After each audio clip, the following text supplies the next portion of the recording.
hammani qo'shilishini, keyin chatimizni boshlaymiz.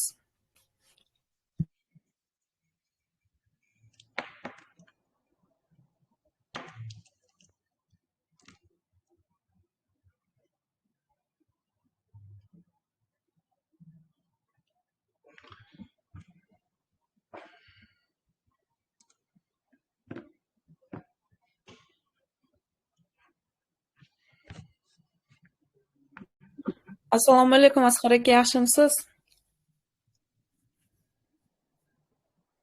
Assalomu alaykum. Rahmat, vaqt topib bizga Pivot Chat loyihasiga kirganingiz uchun. Hozir biroz kutamiz, odamlar qo'shilishini, keyin boshlasak bo'ladi. Gulnoza videoni zapis bosdingizmi? Assalomu alaykum hammaga. Ha, yo'q bo'lgan zapis. Bo'pti.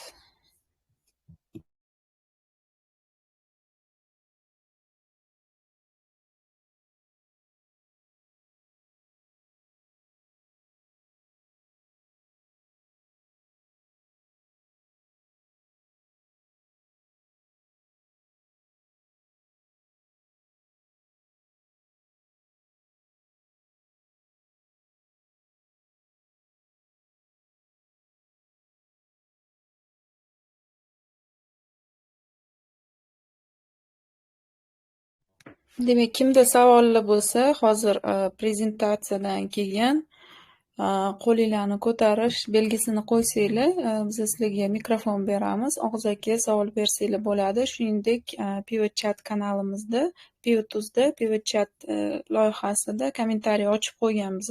Yozma ravishda bersanglar, o'qib eshittiramiz. Startaperimizga sizlar bergan savollaringlarni yetkazamiz.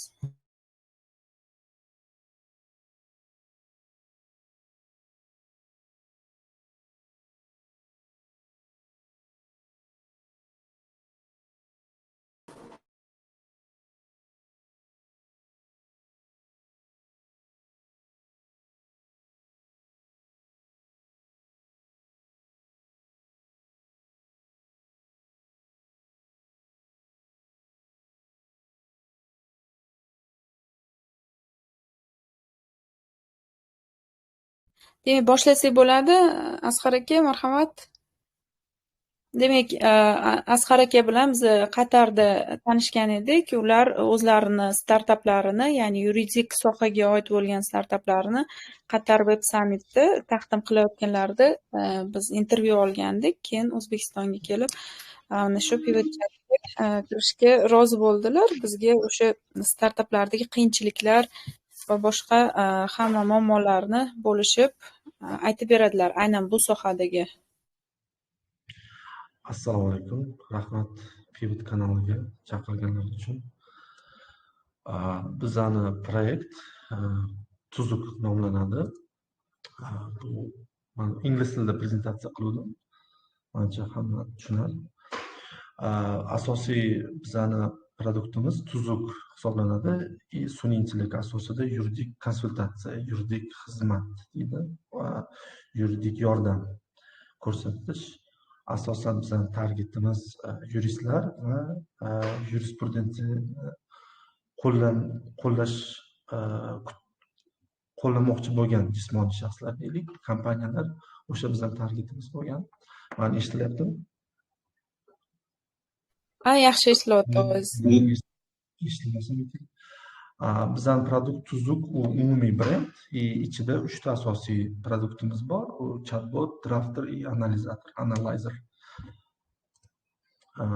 Nimaga Tuzuk o'zi barpo etdik deganda, O'zbekistonda oxirgi mana shu nechadir yil har yili juda ko'p, 1000 ga yaqin normativ hujjatlar qabul qilinyapti. Yurist o'zi, men o'zim yuristman. Backgroundim advokat, o'qituvchi, lektorman yuridik universitetda. Yuristga juda qiyin trek qilish, mana shu qonunlarni qayta o'zgaryapti. Chunki deyarli har oy 100 dan ortiq normativ hujjat chiqyapti. O'zbekistonda hozir 651 mingta tashkilot bor. Litsenziyasi bor advokatlar esa 6 mingta Demak, 100 mingta jismoniy shaxs xalqqa 16 ta advokat. Bu juda challenge bo'ldi bizga. Tuzuk orqali o'sha muammoni hal qilmoqchi edik. То есть yordam bermoqchi edik. O'zbekiston qonunchiligini, O'zbekiston praktikasini to'g'ri qo'llash uchun tuzuk yordam beradi degan umidda o'sha mana shu produktni yaratdik. Bizani asosiy produktimiz, asosiy mahsulotimiz chatbot hisoblanadi. Bizni chatbotimiz eng nima deydi, outstanding pointimiz, u 4 ta tilda deyarli ishlaydi. O'zbek tili, rus tili, ingliz tili. O'zbek tili deganda kirilcha, lotincha. Masalan, siz savolni o'zbek tili kirilcha deb bersangiz, sizga javob o'zbekcha kirilcha javob beradi. O'zbekcha lotincha bersangiz, o'zbekcha lotincha qaytaradi. Ruscha bersangiz, ruscha. Ingliz tilida bersangiz ham xuddi shunaqa qilib ingliz tilida javob beradi. Buni eng bizda qiyin challenge bo'lgan joyi mana shu yerda o'zbek qonunchiligida ayrim hujjatlar faqat o'zbek lotinchada borda, o'zbek kirilchada yo'q. Keyin bir ikkita hujjatlar bor, asosan 90-yil hujjatlar, ular faqat rus tilida, lekin o'zbek tilidagi analogi yo'q. Ingliz tilida umuman yo'q, o'zlaringiz ham bilasizlar, yaxshilab. O'shanda model bir xil sifatda javob berish eng katta bizga challenge bo'ldi. Например, 40 mingta hujjat bor bo'lsa, именно o'sha kerakli hujjatni tortishi eng qiyin masala bo'ldi chatbotda. Biz deyarli uni hal qildik. 95% dan yuqori sifatda javob beryapti. Masalan, bu vizualizatsiya prezentatsiyada masalan mana shunaqa ko'rinishda javob beradi. Oxirida har doim linkini taqdim qiladi. Asosan Lexusga ilovasi bor. Bizda chatbotda eng qiynalgan joyimiz yana baza данных, то есть database yaratish bo'ldi, ma'lumotlar bazasi. Sun'iy intellekt to'g'ri bazani to'g'ri yaratmasangiz, sun'iy intellekt o'qimay qolyapti. O'qimaydi umuman. Yana bitta challenge'imiz sun'iy intellekt, endi chet el sun'iy intellekti, asosan Amerika. O'sha OpenAI deysizmi, Anthropic deysizmi, Google'niki deysizmi, ular hammasi ingliz tiliga asoslanib yaratilgan. Lekin O'zbekistonda hujjat o'zbek tilida.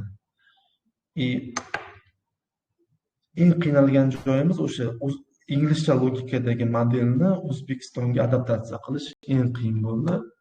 Chatbotga bunga deyarli uzoq vaqtimiz o'shanga ketdi. Imdan databazani chet eldagi LLM model to'g'ri o'qishga. Rus tilida uncha qiyinchilik ko'rmadik. Rus tilida deyarli muammosiz topib berdi. Eng challenge bo'lganimiz o'zbek tili bo'ldi. Uni ham amalladik deb o'ylayman. Bizning chatbot u bilan gaplashsangiz bo'ladi, conversation modi bor. Xohlasangiz o'chirib qo'yishingiz ham mumkin. Keyin o'zi sizni yo'naltiradi to'g'ri javobga. Buni plus tomoni bizning chatbotimizni yurist xayoliga kelmagan narsani ham chiqarib berishi mumkin. Masalan, siz soliq haqida so'ramoqchisizda, u soliqqa relevant boshqa bitta hujjatni ham tortib berishi mumkin. То есть uni fikrlashi yurist xayoliga kelmagan narsani ham chiqarib berishi mumkin. Bu endi praktika uchun, yuristlarning praktikasi uchun juda muhim deb o'ylaymiz. Ikkinchi bizning mahsulotimiz bu drafter hisoblanadi. Drafter endi ChatGPTda ham bor. ChatGPTga masalan hujjat yuklasangiz, u ham sizga yaratib beradi xohlagan hujjatingizni. Bizda nima особенность deydi, outstanding feature'imiz, bizni O'zbekistonni praktikasiga ma'qul, juda yaqin va ishlatish oson bo'lgan interfeys va funktsional yaratdik deb o'ylayman. Masalan, hozir skrinda ko'rayotganingizdek, chap tomonda sizda hujjat o'zi bo'ladi yuklangan, o'ng tomonda esa sidebarda assistentimiz bor, rephrase, translate, explanation, email summary bor. Endi sun'iy intellektni ishlatgan, develop qilgan odamlar, mutaxassislar uni sira tushunadi mazmuni. rephrase, translate, explanation, email summary biz endi prompt yasadik. Buni faqat bitta tugmachani bossangiz, o'zi sizga kerakli ma'lumotni yaratib beradi. Lekin assistentimizni boshqa joyda, boshqa analoglari yo'q. ChatGPT ham qilolmaydi. Gemini deysizmi, Anthropic ham qilolmaydi. Biz uni O'zbekiston qonunchilik bilan bog'ladik. O'sha bizani featuremiz. Boshqa joyda yo'q. Nimaga unaqa qildik? O'zbekistonga xos terminlar borda, atamalari bor. So'z ishlatishi bor. Keyin shartnoma shakli ham O'zbekistonning o'zini praktikasiga moslashtirilgan. Bizani imенно assistentimiz o'shanga moslashib yozadi. Bunda har qanday hujjat yozsangiz bo'ladi. Xohlasangiz prezident qaror loyihasini ham yozsa bo'ladi, hukmni ham yozsa bo'ladi proyektini. Xohlasangiz dissertatsiyani ham yozsa bo'ladi. Endi dissertatsiya level, dissertatsiyaga xos ilovalar qilolmaydi. Lekin report, qanaqadir shartnoma yozish uni qila oladi bemalol. O'zbekistonga moslashib yozib beradi. O'sha bizani outstanding featuremiz bo'ladi. Uchinchi bizning mahsulotimiz bu analizator. Uni feature o'zbek, rus, ingliz tilida analiz report yozib beradi. Biz spesifik funksiyalar yaratdik analizatorga. U ham O'zbekiston qonunchilikda aktual data bazasi bo'yicha sizga analiz qilib beradi. Masalan, hujjat yuklaysiz, hozir ko'rayotganingizdek, siz tanlaysiz, qaysi analiz qilmoqchisiz. Biz endi hozir bu produktni yaratganimizda O'zbekistonga asosan biznesga moslashtirib yozildi. O'zbekistonda, например, general analyzerimiz bor, birinchi funksional. Unda umumiy qonunchilik bo'yicha sizga hujjatingiz to'g'rimi yo'qmi analiz qilib beradi. Hozir keyingi nimamda bor, report. Taxminan mana shunaqa vizualizatsiyasi bo'ladi. So'zma hujjat sizga 10 tomondan analiz report chiqarib beradi. Ikkinchisi response letter. Masalan, sizga xat keldi, ariza keldi. U sizga javob xat yasab beradi.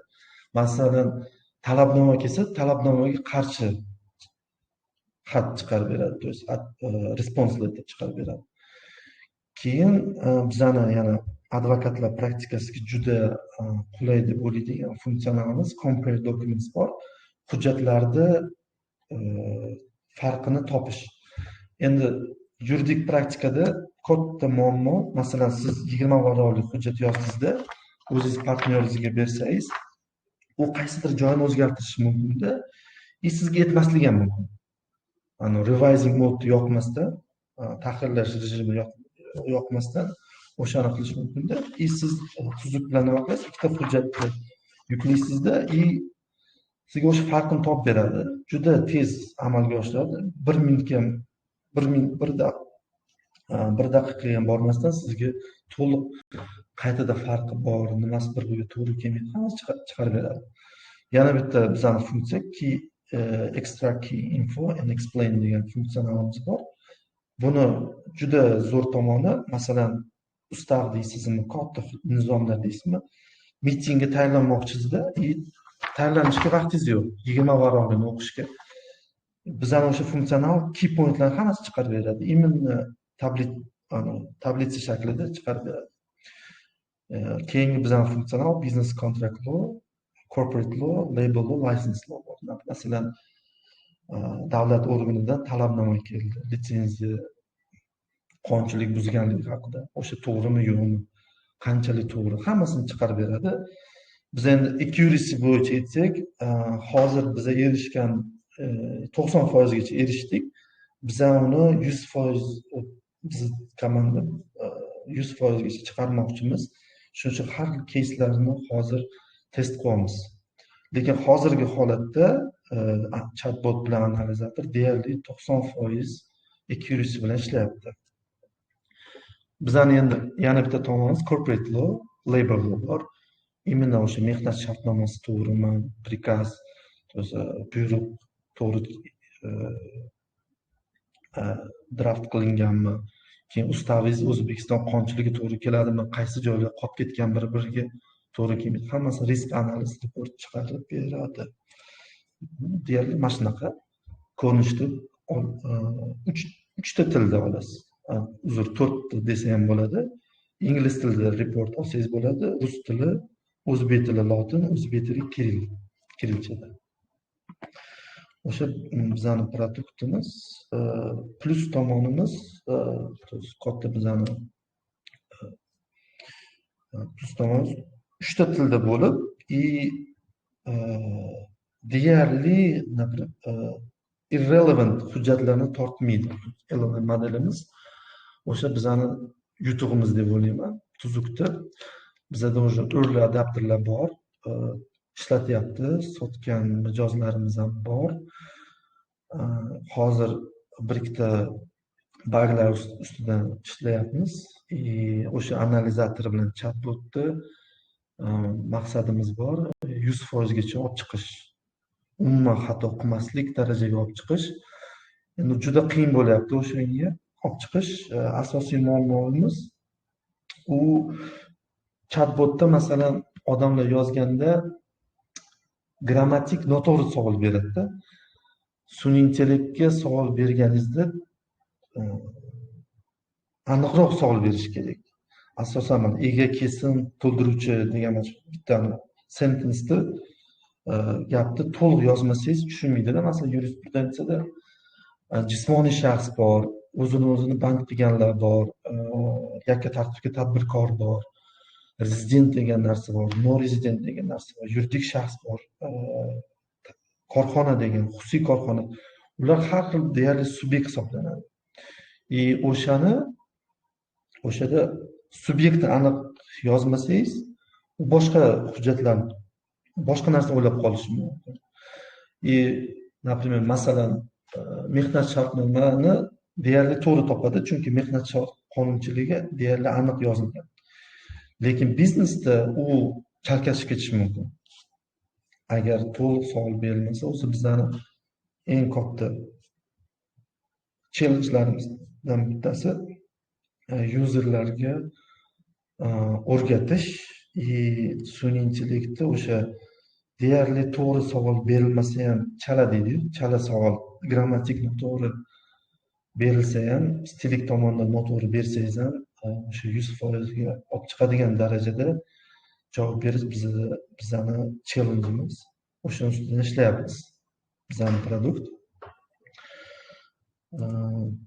Bu ma'lum ma'lumotlarim edi. Bu qisqacha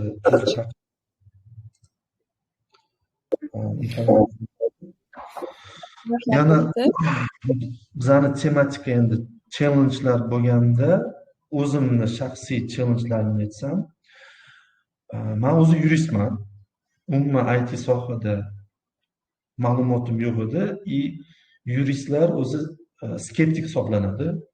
Sun'iy intellekt, axborot texnologiyalarini unchalik ishlatmaydi. O'zi shunaqa kasta bu.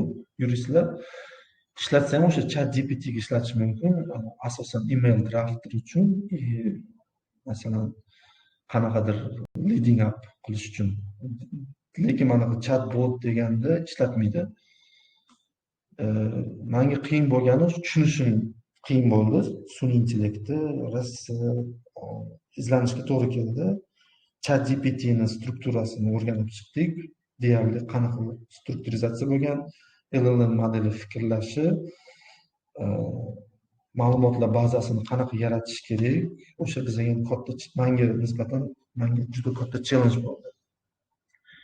Bizning yana bitta challengeimiz hozir sun'iy intellekt 1 yil ichida juda rivojlandi. O'sha ChatGPT ham 1 yil oldin biz boshlagan paytimizda hozir juda katta farq qilyapti. O'sha orada juda ko'p yangi modellar chiqdi. Например, Gemini nechtadir model yaratdi, Anthropic yangi modelni yaratdi, DeepSeek paydo bo'ldi orada. Ular har kuni o'zgaryapti.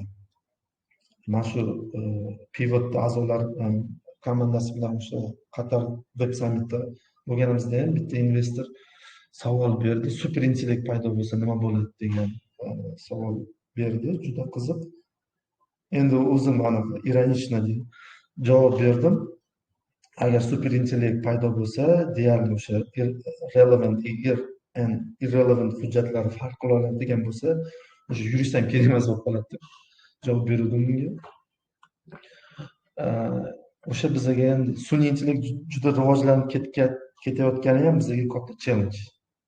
Qayerqa oxirgi destination ko'rmayotganimiz uchun oxiran qayergacha borishi bu ham bizga challengedan bittasi. O'shanga qarab bizlar rivojlantirmasak bo'lmaydi o'zimizni mahsulotimizni. Asosiy punktlar shular. Mana savollar kelyapti. Pivot o'zini kommentariysiga, masalan, hozir aynan siz aytgandek, mana siz professor ekansiz. Bu yerda savol keldi. Startup uchun CTO tanlash va jalb qilishda nimalarga ahamiyat berish kerak? Agar sizda texnik bilimlar yetarli bo'lmasa, CTO bilan qanday kelish mumkin? Hali revenue yo'q loyihada, yangi loyihada deb savol berishibdi. Mana o'zinglarni keysdan kelib chiqib, qanday qilib shu texniklarni topgansizlar, qanday aloqaga chiqqansiz, shularni aytib ketsangiz. Endi sun'iy intellektda bizda asosan ikkita komanda bor. Imенно AI'chilar o'sha backendchilar deydi. O'zim ham bilmas edim, ochiqchasi aytaman, staging bor ekan, dev bor ekan, production degan etaplari bor ekan. Bizda o'zi bu bilan boshqa odam shug'ullanadi. Непосредственно o'sha ular bilan ishlaydigan odam bitta bor, mutaxassis. Endi meni fikrim, huquqiy yechimlar bor. Bizda fuqarolik kodeksida partnership agreement degan narsa bor. STO menimcha sun'iy intellekt uncha tushunmaydi, to есть uni yaratish. Masalan, yurist ham o'zi vrachga o'xshaganda, например, uxa go'rlo lor vrach bilan, например, kardiolog har xil, bir-birini tushunmaydi ular sohasini. Umumiy tushuncha bor, lekin bir-birini tushunmaydi, uni ishini qila olmaydi. Bizlar yuristlar ham bo'linamiz, fuqarolik ishlar bo'yicha, iqtisodiy ishlar bo'yicha, xalqaro ishlar bo'yicha, sudda qatnashadigan advokat ham boshqada. Bizlar bo'linamiz, vrachlarga o'xshab. Bizani komandada har xil STO отдельно, AI'chilar boshqa. Endi partnership agreement qilsangiz bo'ladi. Agar byudjetingiz cheklangan bo'lsa, partnership agreement qilib, o'sha oddiy shirkat deyiladi, O'zbekiston qonunchiligi bo'yicha o'sha ishlasa bo'ladi.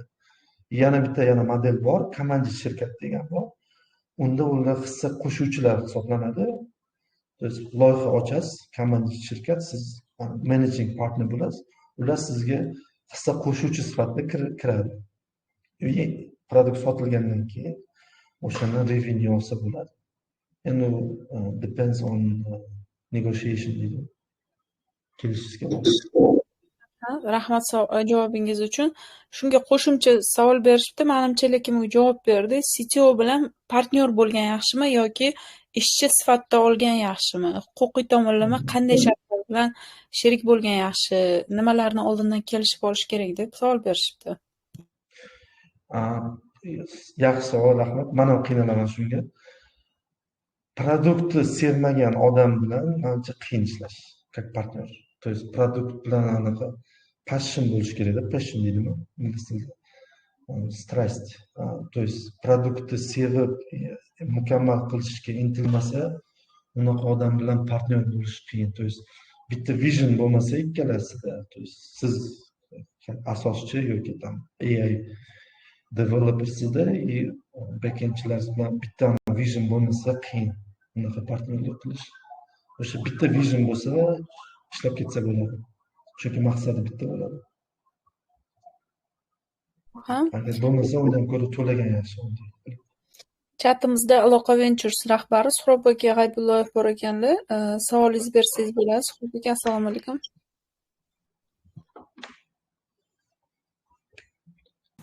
Leksiyadan Assalomu alaykum, yaxshimisiz aka, charchamayapsizmi? Rahmat prezentatsiya uchun. Oldin gaplashgandik. mana shu leksiya ham qilyapti. Agar oldin ham bir aytgandik, mana shuni farqlari bo'yicha ham bir aytsangiz bizga qiziq edi. Ikkinchisi, hozir sizni o'sha nima deydi, tuzuk AIni aynan qanaqadir katta davlat tashkiloti yoki korporatsiyalardan kimdir sotib olganmi? Rahmat savolingiz uchun. Leksiya test qilib ko'rdim o'zim shaxsan. Qaysi model ishlatayotganini bilaman. Baza strukturasini ham tushundim, taxminan qanaqa qilganda. Endi eng katta farqi tuzukni u bilan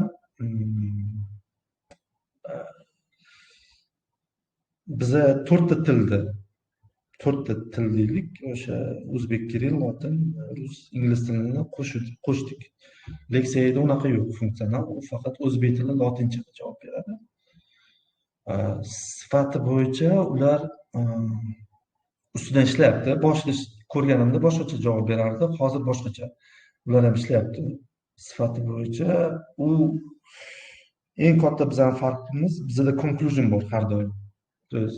Chatbotga savol bersangiz, oxirida sizga yurist beradigan javobni beradi. Imенно to'g'ri conclusion beradi. O'shani men leksiyada uncha farqlamadim, lekin menimcha ustidan ishlayapti. Bizada tuzukda drafter bor, analizator bor. Ularda menimcha hali yo'q produktida. Biza kimga sotdik desak, korxonalarga sotdik, har xil.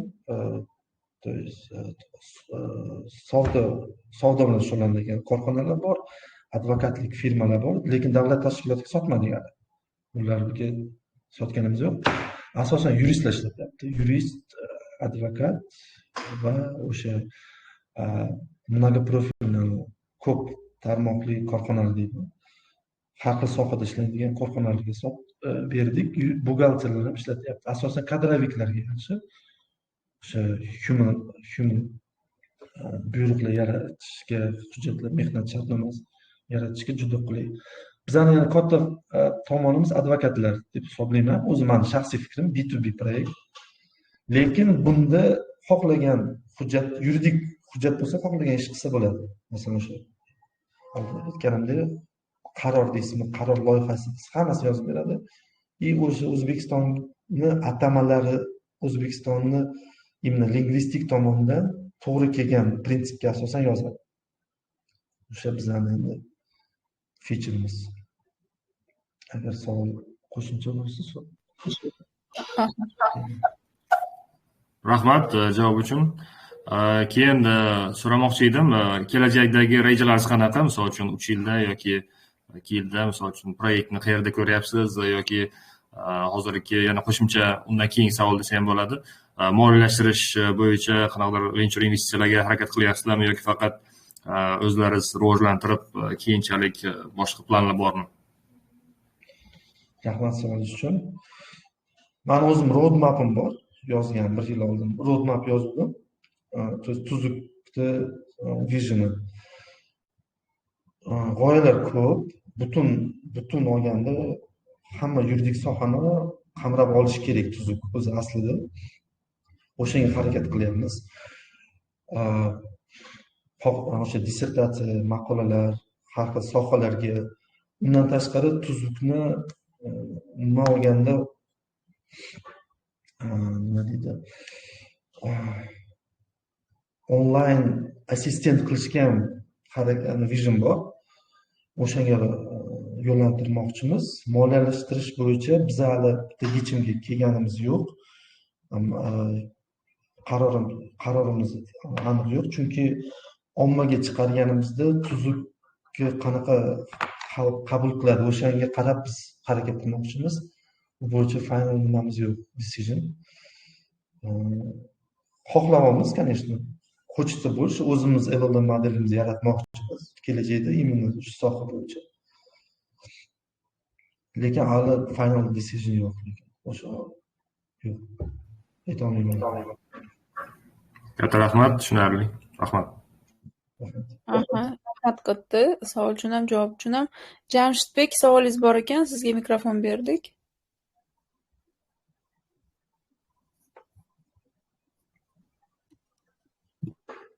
Assalomu alaykum. Avvalom bor. Yaxshi Ovozingiz eshitilyapti. pastroq eshitilyapti ovozingiz. Assalomu alaykum avvalambor. Shu bizni siz aytib o'tgan Judayam ovozingiz past eshitilyapti. Yaqinroq gapirasizmi? Xo'p, shu siz aytib o'tganingizdek birinchi shu chatbot yaratishda yoki sun'iy intellekt modelini yaratishda birinchi bu Pythonni o'rganiladi, keyin machine learning, data science orqali shu bazada sun'iy intellekt bazasini yaratish mumkin deb o'rganganman, eshitganman. Aytmoqchi bo'lgan savolim shu Quantinuum shu soha o'rganish uchun qaysi darajada moshlash kerak? Data science'da masalan qisman o'rganib oldim, machine learningni o'rgandim, Quantinuumni o'rgandim, jamoadagilar bilan shu komanda tuzildi. Endi shu tuzilgandan keyin tizim qanday bo'lishi kerak? Ya'ni ishlash prinsipi qaysi narsa birinchi bo'ladi, ikkinchi bo'ladi va bu darsga aytayotganda masalan analyzing and giving feedback tizimi qanday bo'ladi? Boyagi ma'lumot yig'ish tizimi qanday bo'ladi? Shular haqida tajribangizdan ozgina gapirib bera olasizmi? Uzr, yaxshi eshitilmadi. Hozir savolingizni o'qidim. Kanalda yozgan savolingizda men o'rgangan masalan, men yurist edim, umuman IT sohani bilmayman, kodingni ham tushunmayman. Nimani o'rgandim? ChatGPT'ni strukturasini o'rgandim, uni logikasini, sun'iy intellekt logikasini o'rgandim. Uni qanaqa o'rgatadi? O'zi nima? LLM modelini o'rgandim. Mazmunini endi ichiga kirganim yo'q, bilmayman koding tomonidan qanaqa ulanadi. Umuman yuristni amaliyotiga u qanaqa tatbiq qo'llanishi mumkin, o'shani o'rgandim. Machine learning yo'q, men prompt engineering o'rgandim. O'sha bo'yicha spetsialist bo'ldim, mutaxassis. Data science o'rgandim. Ba'zi ma'lumotlar bazasini qanaqa yaratish kerak sun'iy intellekt to'g'ri o'qish uchun. Bizda hozir O'zbekistonda sun'iy intellekt o'zi yo'q. O'zbekistonga mo'ljallangan, to'g'ri kelgan sun'iy intellekt o'zi yo'q. Lekin qaysidir modelni olib uni o'rgatish, tarbiyalash mumkin deb o'ylayman. Men o'rgangan narsam shu sun'iy intellekt bazasi yaratish, data science prompt engineering bo'ldi men o'rgangan masalan. Yana bitta narsa savolingiz bor edi, feedbacklar bo'yicha. Feedbacklar terishga majbur bo'ldik. Chunki biz ham tizimni mukammal deb o'ylaymiz, lekin amaliyotda o'sha yuzerlardan terilgan javoblar, kommentlar bizga juda foydali bo'ldi. Doimo o'sha test qilib, har doim yuzerlardan feedbacklar olishga harakat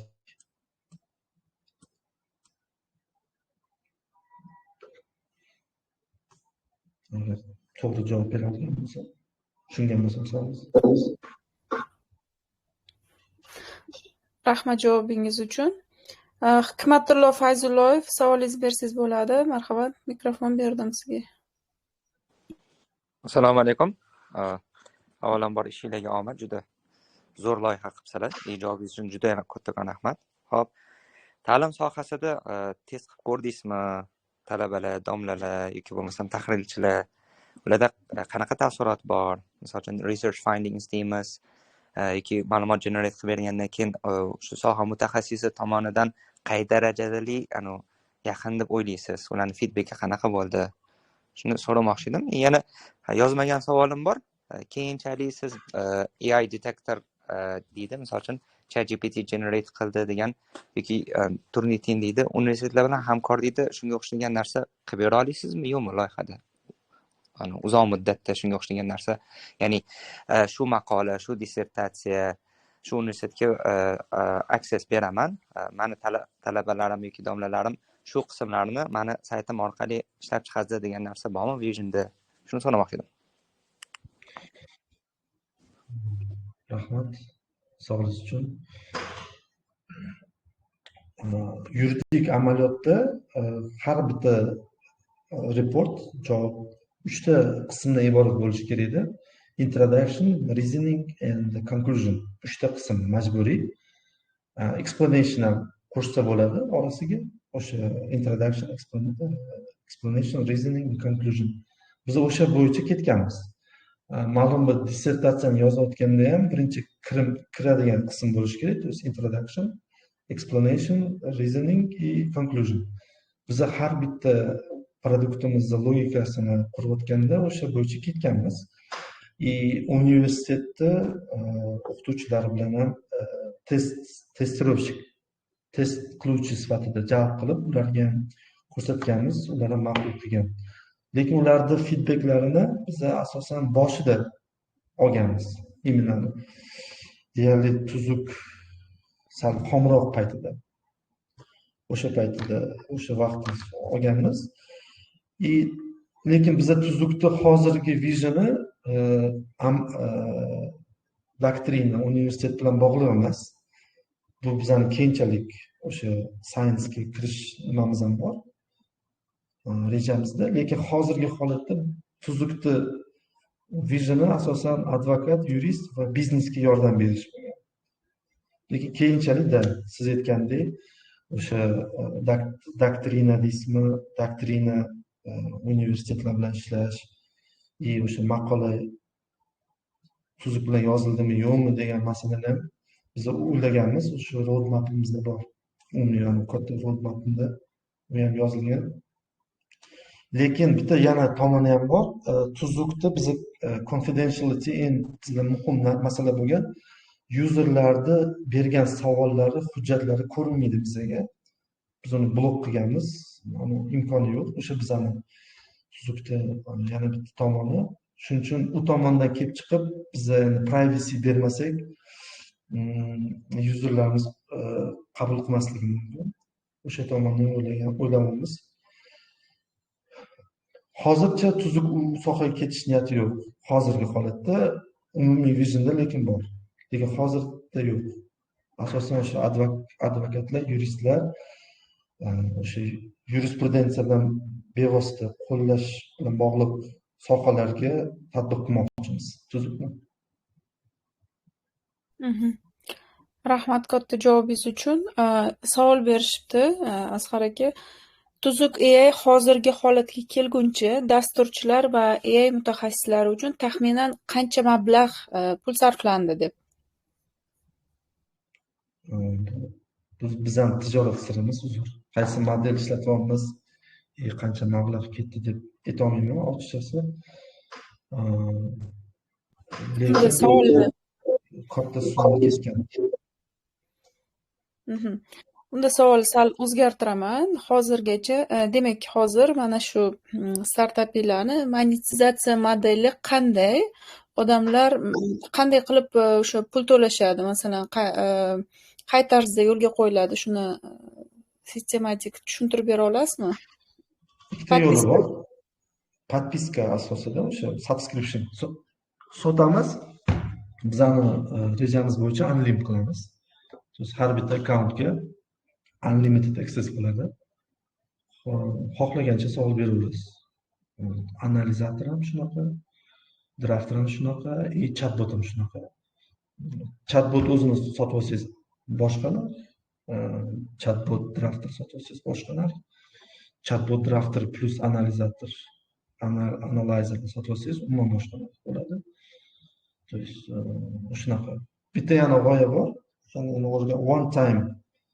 One time use degan narsani barpo qilmoqchimiz. Masalan, chatbot bitta olganingizda arzonroq oylik subscription olsangiz arzonroq bo'ladi, lekin bir kunlik siz qimmatroq. Masalan, yuristlar bor yoki holat bo'lishi mumkin, faqat bir kunga kerak. Yoki one time analiz kerak sizga bir martalik, o'shanga bir martalikka qimmatroq qilib chiqarishimiz mumkin.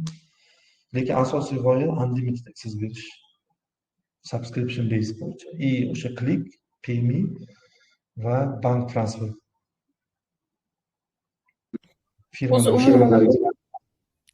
Rahmat javobingiz uchun. O'zi umuman sizlarning mijozlaringiz kimdan iborat? Masalan, ko'p ishchilar, o'sha ishlaydigan aholini ko'p qismi o'sha ish faoliyatiga doir bo'lgan savollarni berishda Telegram guruhlar bor.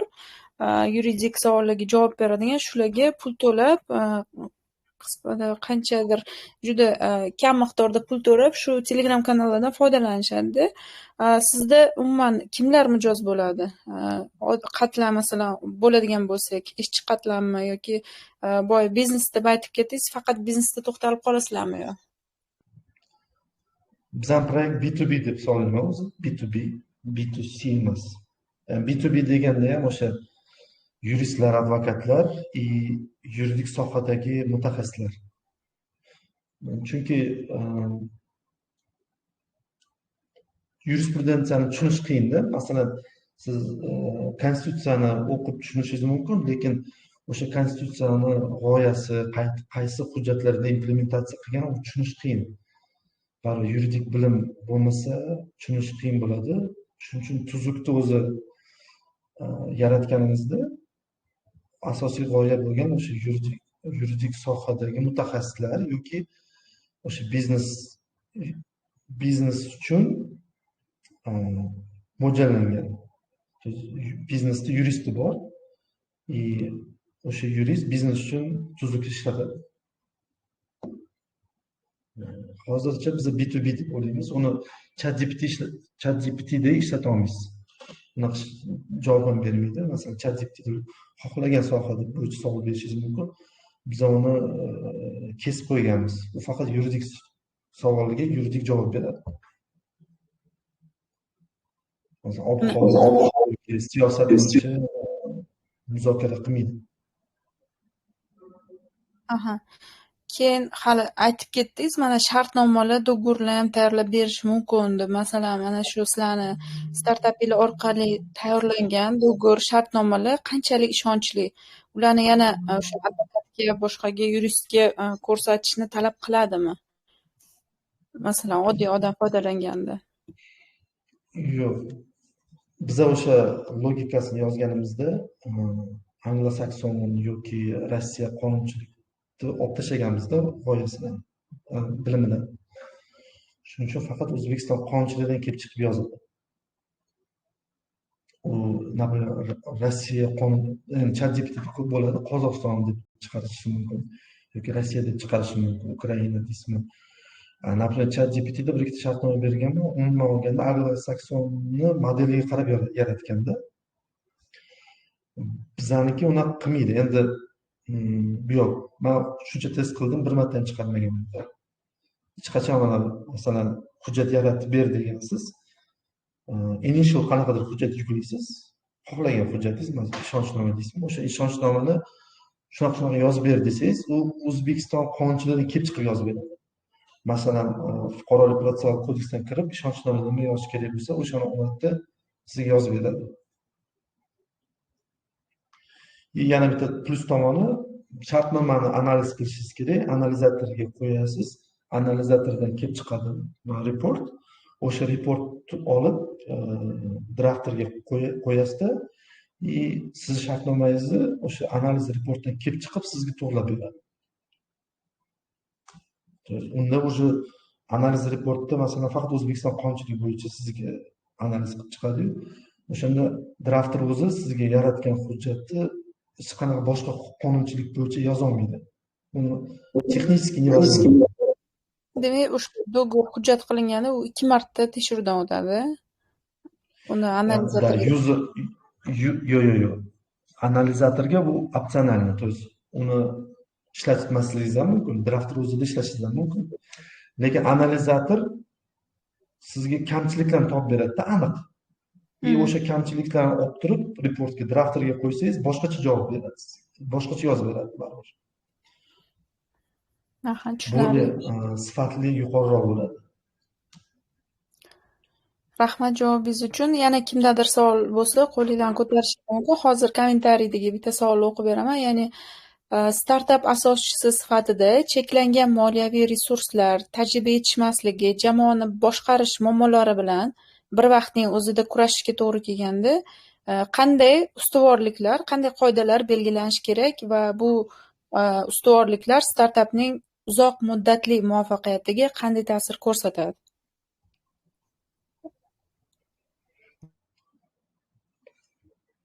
Hozir startap bilan shug'ullanmaganman-da o'zim. chestno aytsam, honestly, man shug'ullanmaganman startap bilan, hech qachon involve bo'lmaganman. Menga bu o'zi challenge bo'lgan rosa. И tuzukni yaratayotgan paytimizda har xil anaqa yo'llar bilan bordik. Fail bo'ldida, hozir ham endi 100% emas tuzugimiz. Ochiqcha aytsam 95% desam, taxminan 92-95% desam, o'shanda intilishda, masalan, men uchun advokat bo'lganman uzoq vaqt. O'qituvchi, lektor bo'lganman universitetda. Asosiy masala intilish, harakat qilish, best solution topish. O'sha bizning shiorimiz.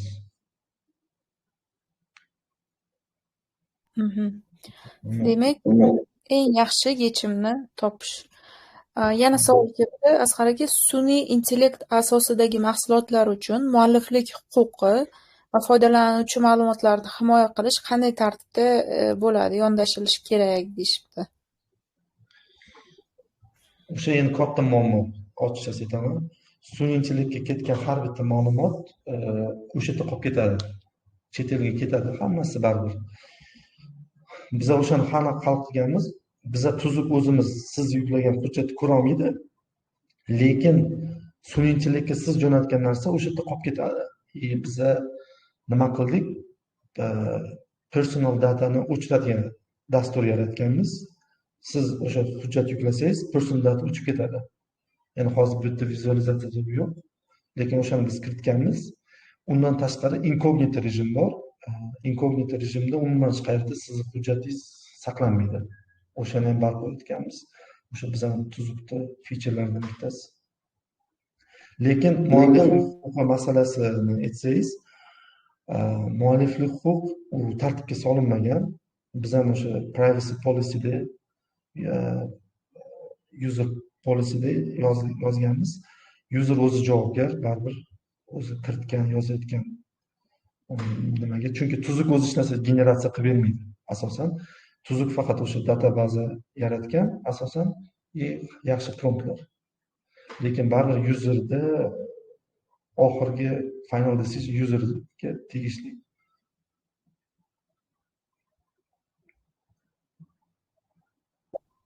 Inkognito rejimda berilsa ham 30 kun bazada qoladi o'chmasdan degan ma'lumot ham bor. Saqlanmaydi. AI'da qolib ketadi. Yo'q, inkognito rejim bizlar uchun tuzukda umuman hech qayerda saqlanmaydi degan, avtomatik o'chib ketadigan masalani aytmoqchi edim.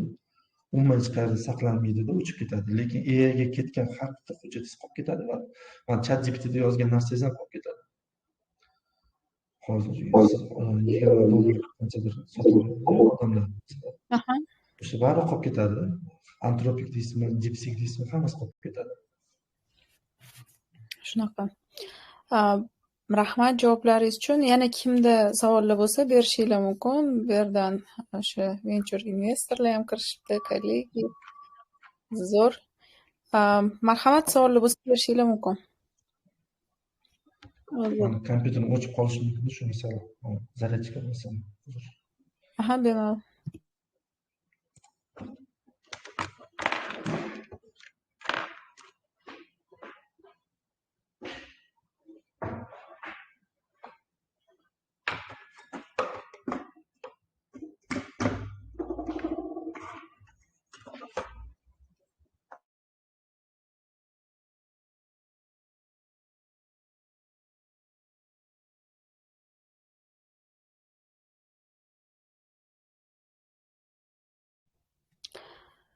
Kimda savollar bo'lsa, bemalol berishinglar mumkin. Qo'l ko'tarsanglar, men mikrofon beraman. Yana 5 daqiqa ajratamiz, keyin yakunlaymiz chatimizni. Men O'zbekistonda yuridik sohadagi startaplar kam. Men o'sha Lexia bilan mana uni raqobatchisi sifatida tuzuk ko'rish mumkin. Kimda savollar bo'lsa, bemalol berishinglar mumkin. Hozir agar qaytib kelsalar, albatta, shu yerda ekanlar.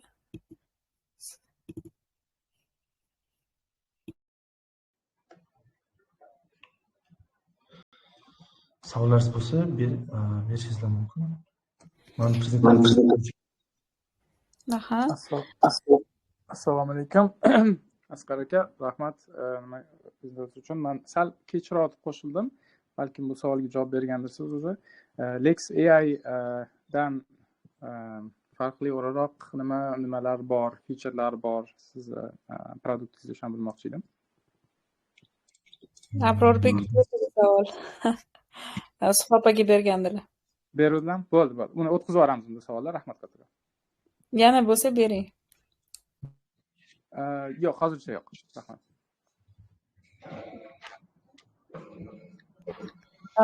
Unda yana bitta savol kelibdi. Asqar aka, sun'iy intellekt sohasida ishlaydigan startaplar uchun qanday maxsus yuridik talablar va cheklovlar mavjud debdi. Oldingi savolga o'xshar ekan lekin. Asosiy muammo personal data bo'lyapti. O'sha qayta saqlashi, sun'iy intellektga ketadigan personal datani tomoni gray zone hozircha. Qonunchilikda yo'q. Ma'lum bir yechim yo'q. O'rgandik, balki qolib ketyapti o'sha. Hal qilinmayapti. Asosiy cheklov. Lekin sun'iy intellekt o'zini ishlatishga biz endi qonunchilik o'rgangan vaqtda hech qanaqa muammo ko'rmadik. Chunki o'zi tartibga solinmaganligi uchun. Umumiy olganda tartibga solinmagan. Asosiy muammo o'sha personal data bo'lyapti. Rahmat javob uchun. Asqar aka, mana ko'p o'sha sammitlarda ishtirok etib, tuzukni ko'rsatyapsizlar. Umuman o'sha o'zinglarni raqobatchilaringlarni o'rganganda xalqaro shunday startaplar bormi? Yana qanaqa shunaqa startaplar bor? Va ulardan nimani olish mumkin? Nimani olib rivojlantirish mumkin tuzukni yana keyingi bosqichga olib chiqishda? Tuzuk o'sha roadmapini, logikasini yaratganimizda, yozganimizda har xil Amerika, Yevropada bor sun'iy intellekt o'sha yuridik platformani o'rganib chiqqanmiz. O'shalardan endi outstanding pointlarni chiqarganmiz. Endi anglosaksonda asosan prezidentdan pravo common law bo'lgani uchun ular logikasi boshqacha. Biz har xil Rossiyadan bir ikkita olganmiz, Amerikadan olganman, Yevropadan olganman, Braziliyadan olganman. Logikasini o'zimiz yaratgan narsa ham bor. Endi Qozog'istonga bir ko'rsatdik. O'tgan oy Qozog'istondagi o'sha bu sohada qiziqayotgan bir ikkita firmaga ko'rsatdik produktimizni. Ularda yo'q ekan. ChatGPT ichida Kazaklo deb ochgan ekan, lekin unaqa produkt yo'q. Rossiyada menimcha yo'q. Dogzilla bor. Men ko'rgan, lekin Dogzilla ham tuzukda emas. Funksional. Asosan u draftingga yaxshi. Lekin tuzukda analiz qila olmaydi hujjatlarni. Tuzukda chatbot emas. Deyarli по-моему SNGda yo'q. Men ko'rgan nimada. O'rganib chiqqan. Amerikada ham asosan analizatorlar bor ekan, biznikida chatbot yo'q. Yaponiyada bor chatbot. Uni ishlatib, o'zim yapon tilini bilganim uchun ishlatib ko'rdim. Juda yaxshi, lekin Yaponiyada plus tomoni ularda ma'lumotlar o'qa oladigan darajada yozilgan ekan. Imla qonunchiligini bir qarab ko'rdimda, nimaga unaqa logika bo'lgan? Qonunlari o'sha AI o'qishga mos yengil ekan. Oddiy bo'lganda. Juda ko'p ma'lumotlar ularda veb-saytlarida ko'p. Tashqi veb-saytlari. Imенно ularda Lex o'zi analog emas, boshqa ochiq open sourcelarda juda ko'p ma'lumotlar bor ekan. Shuning uchun ularda chatbot yaxshi ishlayapti. Lekin Yaponiyada biznikida ham yo'q ekan.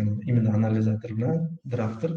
Men o'zim Uryutoga degan advokatlik firmada konsultantman. Yaponiya firmasi, bizda asosan yapon kompaniyalar klient mijozlarimiz.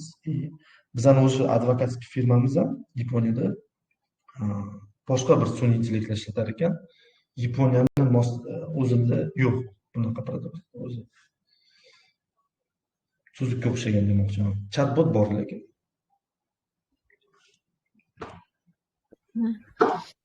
Rahmat. Yana kimda savol bor? Men o'zim so'ramoqchi bo'lgandim. Aha.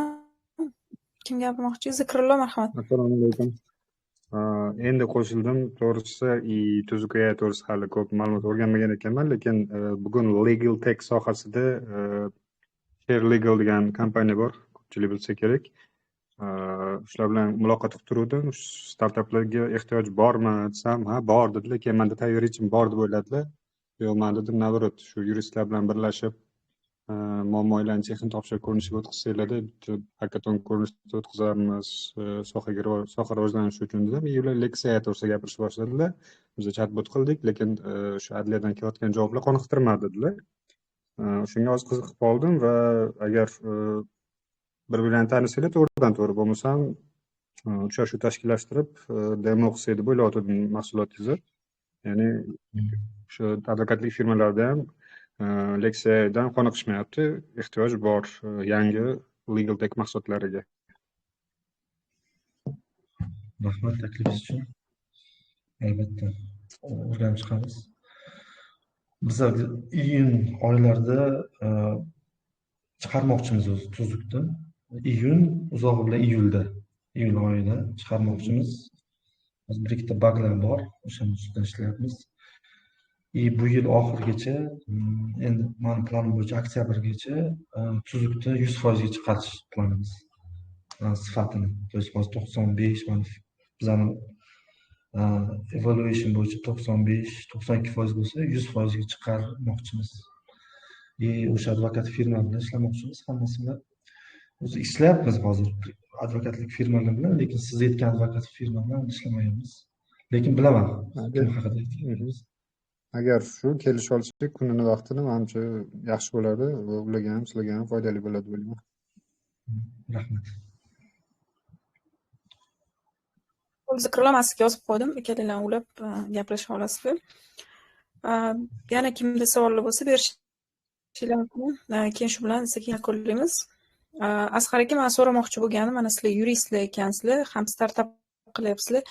Shu jamoani ichida qanday yuridik kelishuvlar qilgansizlar? Masalan, o'sha ulushlarni, boshqalarni qanday kelishuv qilgansizlar? Ko'pincha startaplarda hech qanday kelishuvsiz, senga buncha foiz, senga buncha foiz, oxirgacha ham shunaqa qilib yurishadi-da. Sizlar holati qanaqa bu? Endi startap aniq emas o'zi. O'xshaydimi, o'xshamaydimi? Yurib ketishi, lekin yuridik tomondan, endi o'zim yurist, korporativ yuristman. Yuridik shaxs tashkil etish kerak. Har qanaqadir yuridik shaxs, o'sha yuridik shaxsga owner bo'lishingiz kerak. Qaysidir ma'lum bir ulush olishingiz kerak. Eng standart taklif u MChJ ochish. Ulush olasiz, mahsulotingizni o'shanga davlat ro'yxatidan o'tkazasiz. Mahsulotingizni mualliflik huquqi qaysidir ma'lum bir yuridik shaxsda bo'lishi kerak-da. Bu eng oddiy yo'li. Biz ham shunaqa qilganmiz. Endi biz ham aytsak, bizning tashkilotimizni ikkinchi yo'li bor, o'sha komandir shirkat degan boshida. Bu ham yaxshi g'oya, islom moliyada yaxshi ishlatilyapti hozir amaliyotda O'zbekistonda. Uchinchi yo'li bor, u partnership agreement, oddiy shirkat degan yo'li bor. Bu ham yaxshi g'oya. Endi venture fondlar bilan ishlasa bo'ladi. Venture fondlar bilan shu. Lekin ular bilan qanaqa kelishishingizga bog'liq. Biz endi o'sha oddiy standart yo'l bilan ketganmiz. Siz ulushingiz bo'yicha muammo ham chiqarmaydi. O'sha mahsulot bitta korxonaga biriktiriladi.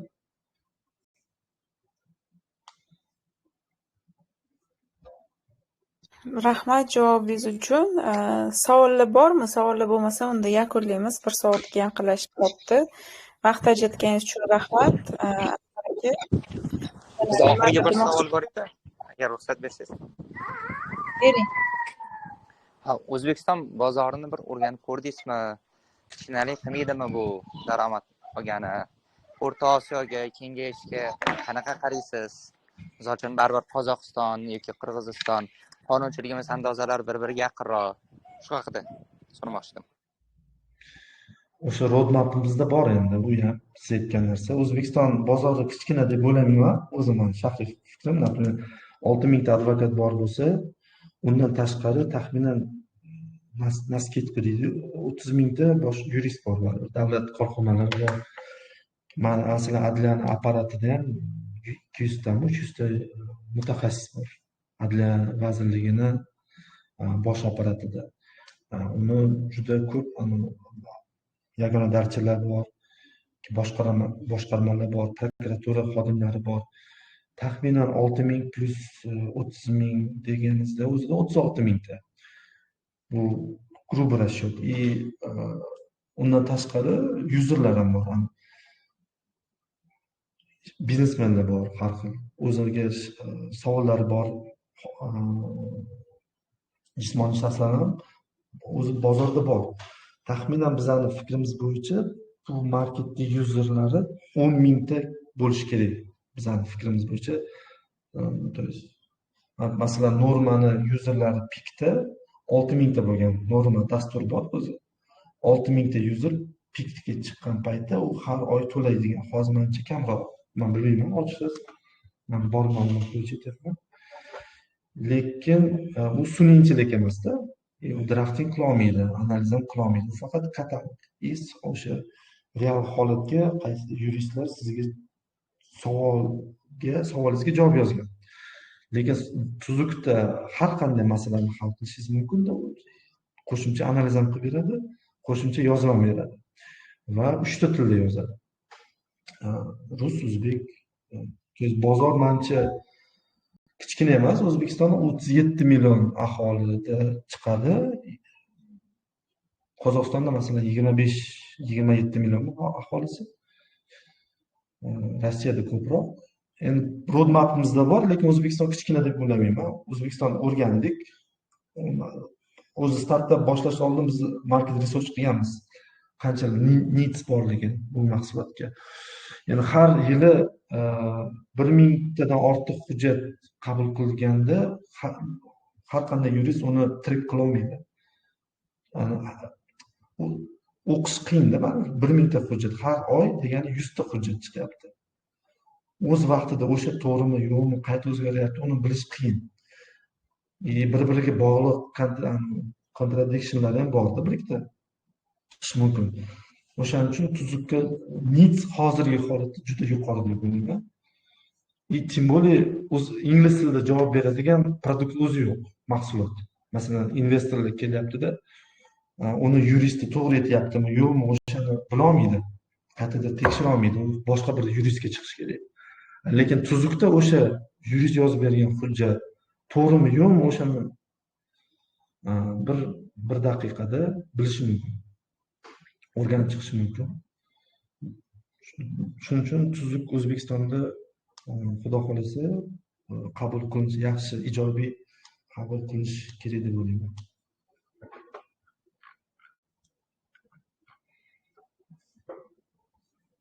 Rahmat javobingiz uchun. Asqar aka, vaqt ajratganingiz uchun rahmat. Kirganlarga ham, ishtirok etganlarga ham hammaga rahmat. Bu video chatimiz YouTube'ga yuklanadi. Keyin qaytarib ko'rishinglar mumkin, qandaydir savollar paydo bo'ladigan bo'lsa. Xayrlashamiz. Menimcha yetarli javob bo'ldi hamma narsaga. Rahmat, sog' bo'ling.